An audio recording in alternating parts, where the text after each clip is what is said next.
Assalamualaikum warahmatullahi wabarakatuh. Perkenalkan, nama saya Nia Pariska dengan NPM 21010111065 dari kelas C. Baiklah, di sini saya akan menjelaskan sedikit tentang haji.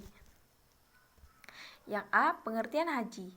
Haji berasal dari bahasa Arab yaitu haj, yang dalam bahasa Indonesia mengunjungi atau menuju. Namun, banyak juga yang mengartikan kata haji sebagai ziarah Islam tahunan.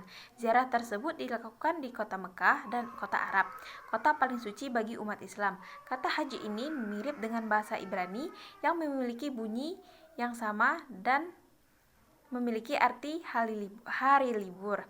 Dari akar sebifortika memiliki arti mengelilingi atau berkeliling.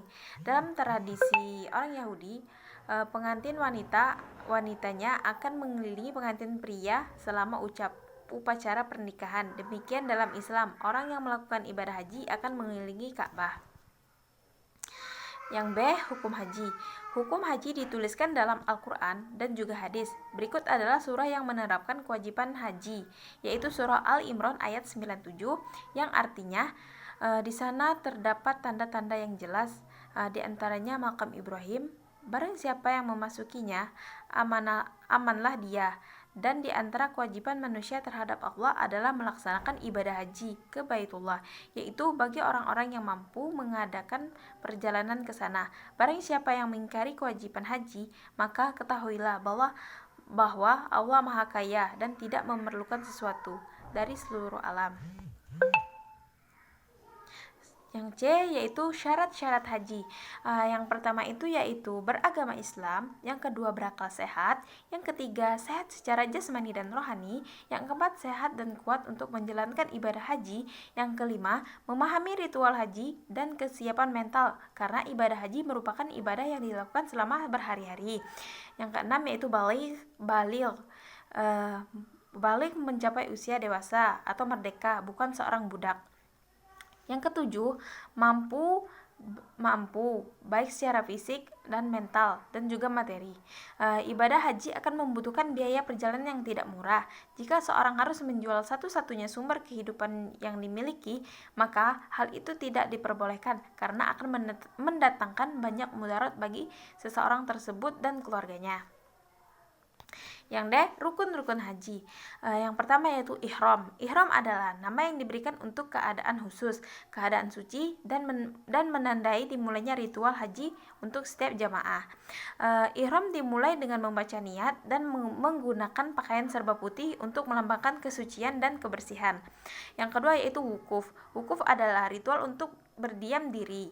Tidak hanya berdiam diri, tapi tidak memikirkan apapun. Namun ketika masa wukuf hendaknya selalu berzikir dan berdoa di padang Arafah. Dari matahari terbenam sampai matahari terbit. Wukuf akan dilaksanakan pada tanggal 9 Zulhijjah sampai 10 Zulhijjah. Yang ketiga yaitu tawaf dan sa'i tawaf. Tawaf dan sa'i tawaf adalah ritual yang dilakukan dengan berjalan mengelilingi Ka'bah berlawanan arah jarum jam. Ketika sudah tiba di Masjidil Haram, jamaah harus melakukan tawaf kedatangan. Selama tawaf jamaah bisa mencium atau menyentuh Hajar Aswad. Mereka berkeliling seraya mengucapkan doa. Yang keempat yaitu tahallul. Setelah melaksanakan sa'i, para jamaah laki-laki akan mencukur atau merapikan rambut mereka, sedangkan untuk jamaah perempuan hanya perlu memotong rambutnya sedikit. Ritual ini disebut dengan tahallul. Ketika selesai melakukan tahallul, semua larangan dalam haji boleh dilakukan kecuali hubungan suami istri. Yang E, jenis-jenis haji. Yang pertama yaitu haji al-ifrad. Pada dasarnya mengacu pada melakukan ritual ibadah haji sendiri tanpa memerlukan hewan kurban. Seorang jamaah yang melakukan bentuk haji ini disebut dengan mufrid. Yang kedua yaitu haji al-qiran. Haji al-qiran adalah ibadah haji di mana seorang melakukan ibadah haji dan umroh bersama-sama saat dalam keadaan ihram. Jenis haji ini memerlukan hewan kurban untuk menyelesaikannya. Seorang jamaah yang melakukan bentuk haji ini disebut qorin. Yang ketiga yaitu haji al-tamattu. Haji al-tamatu adalah ibadah haji yang paling umum.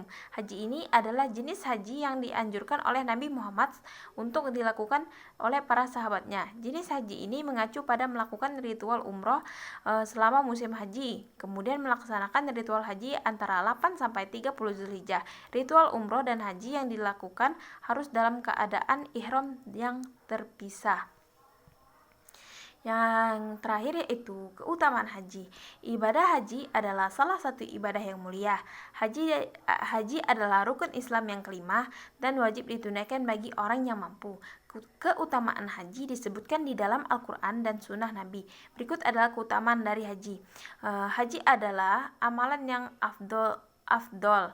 Hal ini berdasarkan hadis yang diriwayatkan oleh Bukhari, bunyinya dari Abu Hurairah, ia berkata, Nabi SAW ditanya, amalan yang paling afdol? Beliau menjawab, berikan kepada Allah dan Rasulnya. Ada yang bertanya lagi, kemudian apa lagi? Beliau menjawab, jihad di jalan Allah. Dan ada yang bertanya kembali, kemudian apa lagi? Yaitu haji mabrur, jawab Nabi Muhammad SAW. Oke, sekian dari saya. Mungkin hanya itu. Saya akhiri. Wassalamualaikum warahmatullahi wabarakatuh.